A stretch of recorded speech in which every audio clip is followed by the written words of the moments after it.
Hello, I'm Pastor Phil Meadows of Shepherd of the Hills Lutheran Church in Bean Blossom, Indiana. In December of 1914, World War I had been underway about 3 months. The armies of Germany and Great Britain faced each other across what would become known as no man's land, a place of desolation where everything was killed in the battles that took place. But something strange happened. On Christmas Eve, in the midst of the beginning of this war, the armies stopped shooting at one another. They laid down their weapons, they left their trenches, and they joined together and they sang Christmas carols. They played soccer. They exchanged gifts from what little they had. History tells us it was mostly headgear. And that lasted all of Christmas Eve and Christmas Day.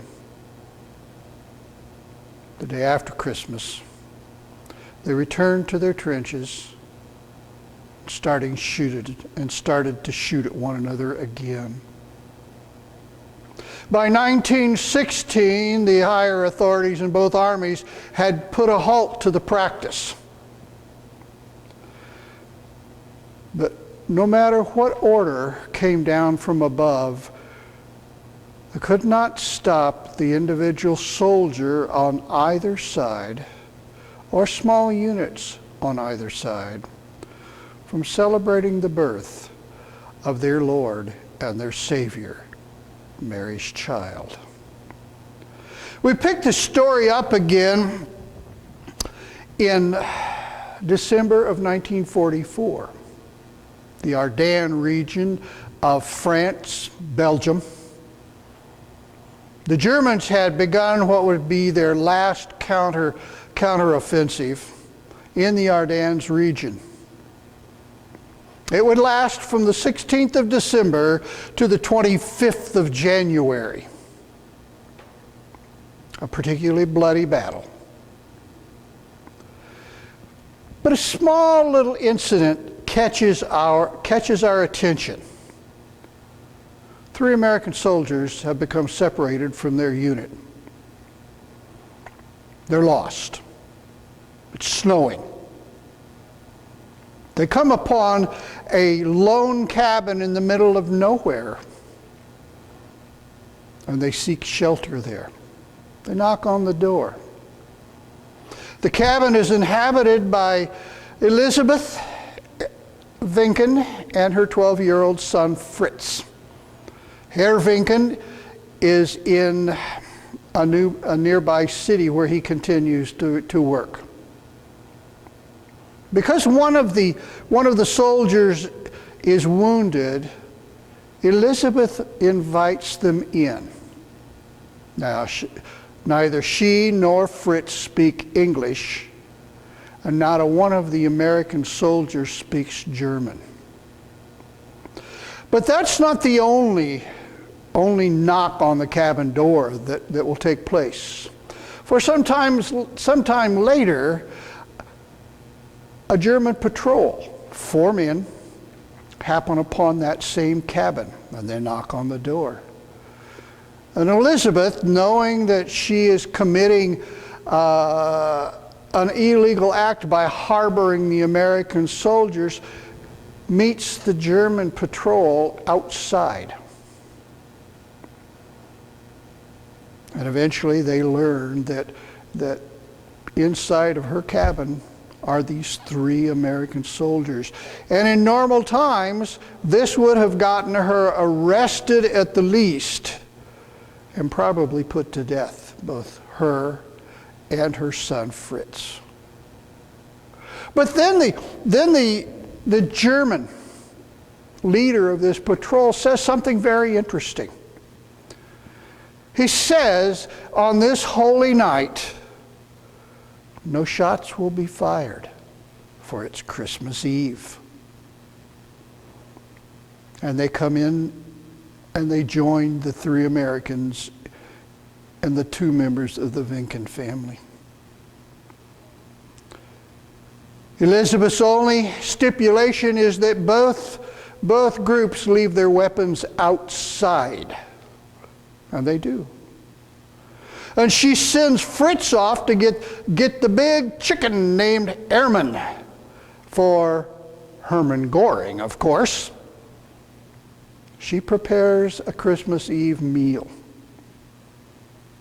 And well, I guess it would be what? The 3, the 2, they all sit down for a Christmas Eve dinner in peace.